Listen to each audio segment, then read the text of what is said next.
the key to Bachelor Mansion Takeover, it's not just the execution of the actual challenge, but it's a game too.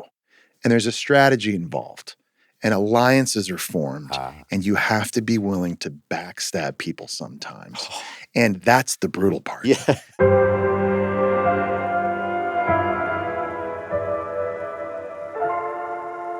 Welcome to the Warner Brothers lot. I'm Jonathon Buckley, and this is A Lot More. Well, he's used to handing out roses as host of The Bachelor, but now Jesse Palmer is handing out tools as part of HGTV's new series, The Bachelor Mansion Takeover. He joins us today to talk about that and a whole lot more. Jesse, thank you so much for coming in. I know this is a very busy time of year for you because you have, a couple of shows that are really sort of taking off at the moment. You've got the Bachelor Mansion Takeover, which is airing right now, and then the Bachelorette coming up as well. That's right. How big a percentage of your life does the Bachelor Nation take up?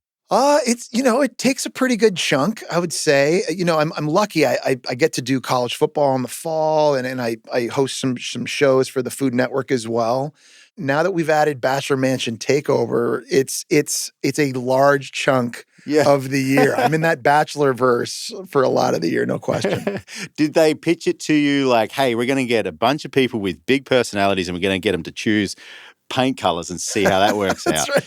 They're like, hey, you agree the mansion needs a facelift, right? And I was like, heck yeah, bring anybody in. I don't care. And they're like, whatever, we're going to have the cast do it. And that's actually been, I think, the coolest thing for me as a host. I completely underestimated the talent that our cast have with respect to interior design and construction and project management. Because as the host, I'm probably like a lot of people at home.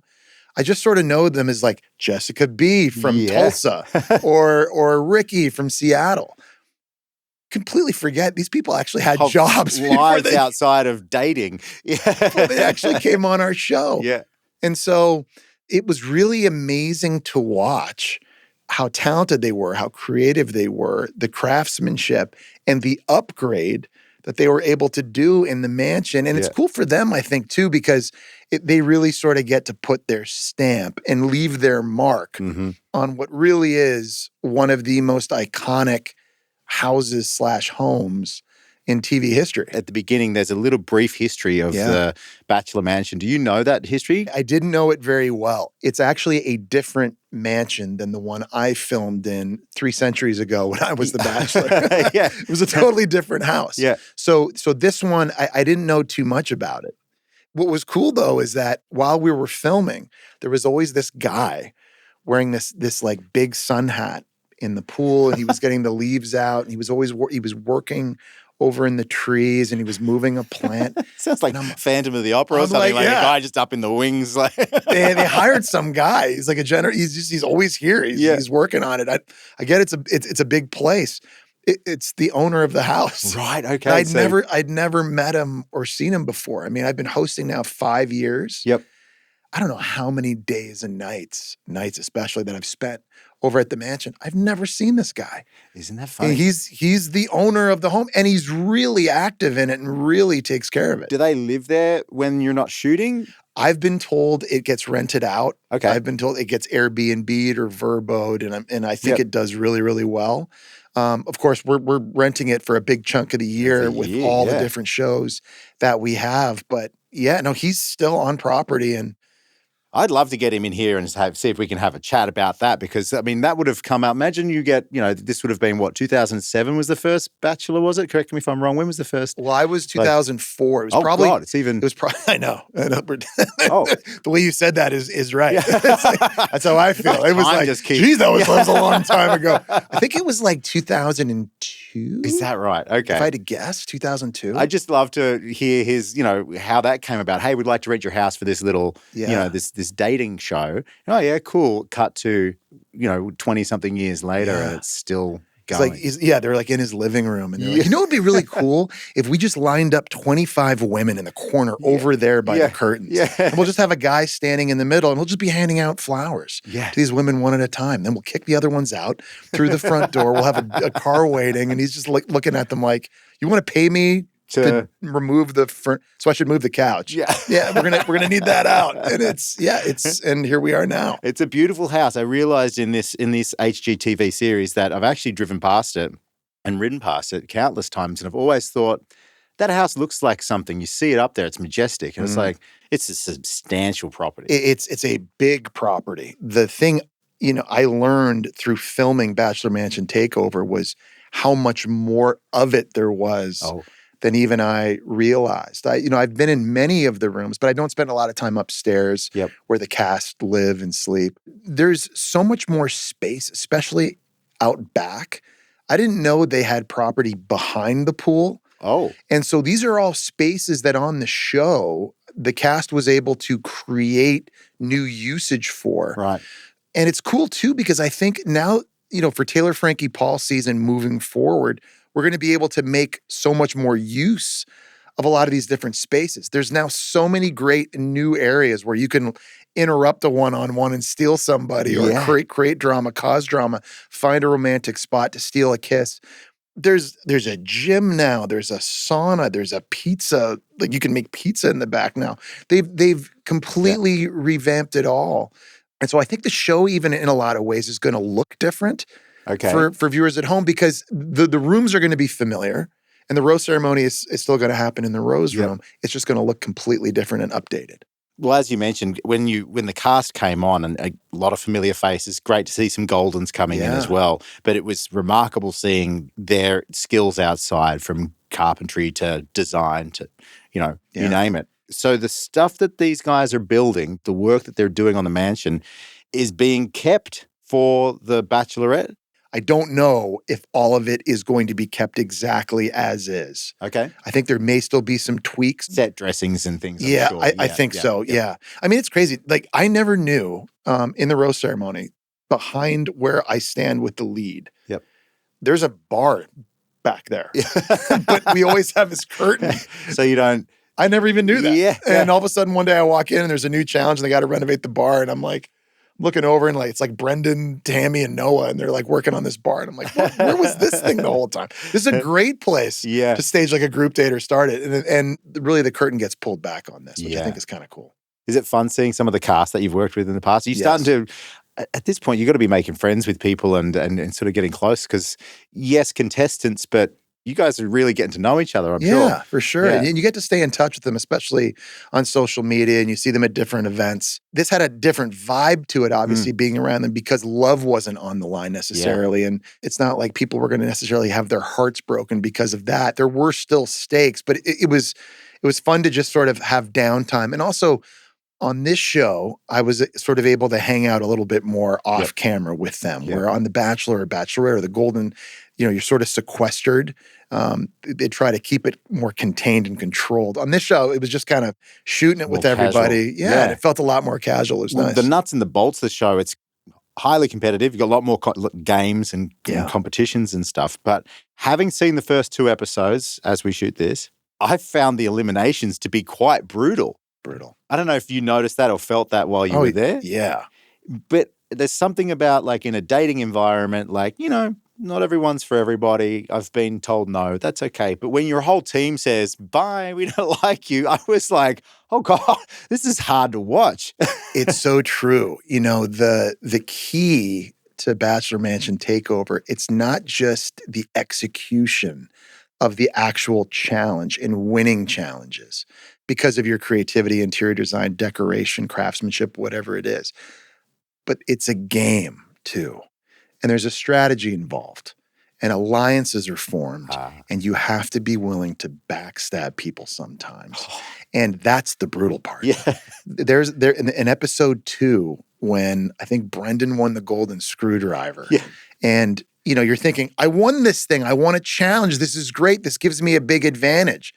It does. It keeps you around. Yeah. But what you didn't know is now you're going to send one of your teammates home and one of your friends home. And that's the brutal part. So it is a little bit different than not giving somebody a rose. Like, you're actually kind of backstabbing one of your friends and taking away an opportunity to make a big chunk of money, $100,000. Yeah. And it's on you because you won the challenge. Yeah.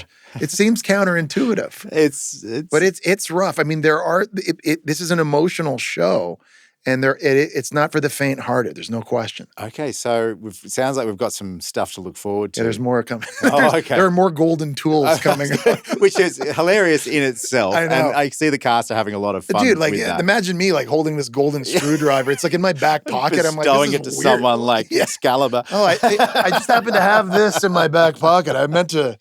what is this thing sticking out of my back pocket? You do me mask. It is a golden screwdriver. And so, like, how many other tools can I fit in my jeans? It's like, it's crazy, but it is part of the show. The people behind The Bachelor, yourself included now at this point too, are so masterful at reeling us in, because I know the storyline you're talking about, and I can't wait to watch next episode because I need to know what happens with the golden screwdriver and the decision that he makes. It's like you're really at the top of your game when it comes to creating unscripted drama and getting people coming back. Well, it's interesting. I mean, I think, the secret sauce all the time, whether it's The Bachelor or whether it's a spin-off show like this, is the cast. Right. That is the most important thing, at least in my eyes, just as the host. It's the people's stories, and it's the people that as a viewer or a host, you're rooting for. Yeah. And, you're investing in. What's interesting about this is that these are very talented people and people that we're already familiar with and we're fans of, or maybe not fans of. Sometimes the drama from past shows bleeds into this as well. Yeah. And that adds another layer. And we've kind of seen a little bit of that with Jill and Alicia from their time on Paradise together. Now they're stuck on the same team in the last episode. And there's just always a friction. There's a little bad blood there. You can sense it. It's uncomfortable. Yeah. And I could feel it in the room hosting even. And I'm like, this isn't even like The Bachelor or The Bachelorette. And man, it's you're kind of tiptoeing around and just checking in. Are you guys good? Are we okay? It's the cast, though, that drive the story, regardless of the show that it's on. And I think that the show over the years has just been so good. Yeah. I think at casting and finding people that are great people, but also great television. Yeah. And you've got such a loyal fan base as well, like the Bachelor Nation. But even for somebody who maybe doesn't necessarily watch every season, there are some seasons that just come up out of nowhere and you're back in again. Yeah. And it's such a great franchise that, did you ever imagine that this would have been the path that you ended up on? No. God, no. It's a good question. And I wish I could tell you that this was sort of the master plan when I was The Bachelor back in 2004, but that was completely not the case. I was just going to do the show. And then I was playing on the New York Giants. I was literally leaving the show to go back to mini camp. So this was a side gig for a second. That was it. It was totally a side gig, a fun thing to try. And I'm not afraid to say yes. And I'm just going to go out and give this a shot. And who knows where this leads. And here we are decades later. And it really is a full circle moment. But it's amazing how this show has stood the test of time. Yeah. It really is. I was talking about the cast being important. The fan base, though, and Bachelor Nation is really that's the core. Yeah. I meet people all the time, out and about, out at airports, on the street. I'm walking my dog. I'm out with my daughter at the playground. And they'll say, I watched your season. I've watched every season. Wow. Since the beginning. Yeah. It's really cool. And you're right. Like, you might miss a season, but it doesn't derail you. No. It's sort of time-proof that way. Yep. The format and the way it's set up. And there's always going to be a new cast. And there's always going to be new love stories. And there'll be new heroes genres and as well. villains and genres and now Goldens and now we need silvers and bronzes, and we're just gonna be a whole spectrum for every age range. Yeah. But yeah, it just kind of keeps chugging along. I'm just really lucky to be a part of it. Yeah. Are you a fan? Do you watch design shows yourself? Do you watch that sort of? Yeah, we do. Yeah, sure. Yeah. My wife and I are, we sort of we're all over the map back home, but we do. I'm not necessarily very handy myself around the house, okay. but I do learn a lot of things. Do you have opinions around the house? Because that's something to navigate. That's what I like about this show too. Opinions are anytime when it comes to design. When you have strong personalities, it can be tough. Yeah. But in a relationship, sometimes we have to learn to take a back seat and let somebody else drive. Are you the driver or are you the passenger at home? I am a passenger in like the third row in the back of the SUV. Yeah.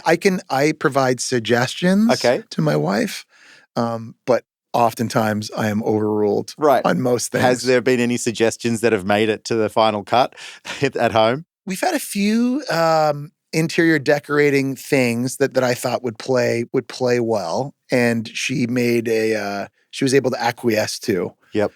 I'm generally going to be the one that's always overruled on most things. Yeah. You just gotta find little wins here and there. And I found a few from time and time again. We've got a few coming up actually that I'm trying to. You just got to know the battle you want to fight. Yeah. You got to be willing to really put this one. I'm standing my ground, drawing the line in the sand right here. We have to do this. I just. I don't get many of those wins, though, to be honest. Gotcha. Is there a room that we should really look forward to in this house? I noticed in the early episode the guys did a blue ceiling in the bedroom, and I watched with concern as that was chosen. The Santorini room. Yeah. That was Dean's idea for the ceiling. I was like, okay, bold. How did it turn out versus when you heard it, then you saw it? It was about what I thought was gonna. I was like, oh, they're really going with the blue here. Yeah. It's not even a soft blue. It's Aegean. It's like this curtain behind me. Blue. That's on the ceiling. I know. Like, okay, all right. So it's fun to watch that sort of stuff happen, I guess. But is there one that you were particularly excited about in the season that we should look forward to? Yes, I'm really excited for people to see the makeover in the kitchen.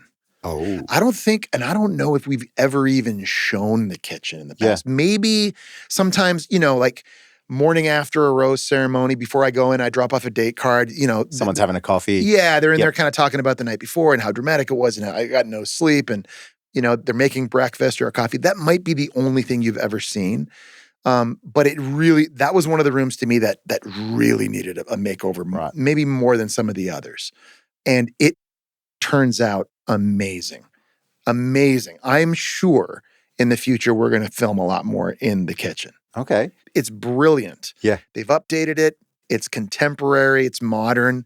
I took photos and went home and showed my wife and I was like, our kitchen's not this big, but can we do this? Can we do this? and right away, I kind of got the side eye. And even my wife looked at it and she thought, this is really cool. Yeah. This is really nice. And it's, if you've ever been to the mansion and you've walked through it, the kitchen is massive. Mm-hmm. It's really like the heart of the house almost, really. Yeah. And we just never show it. We're always kind of filming around it. I'm excited to see that. Yeah. And it gives you ideas too. If you have any sort of, a place to live, I guess. It's like I'm always looking around the house like, what can we do here? So that's why I love these particular types of shows.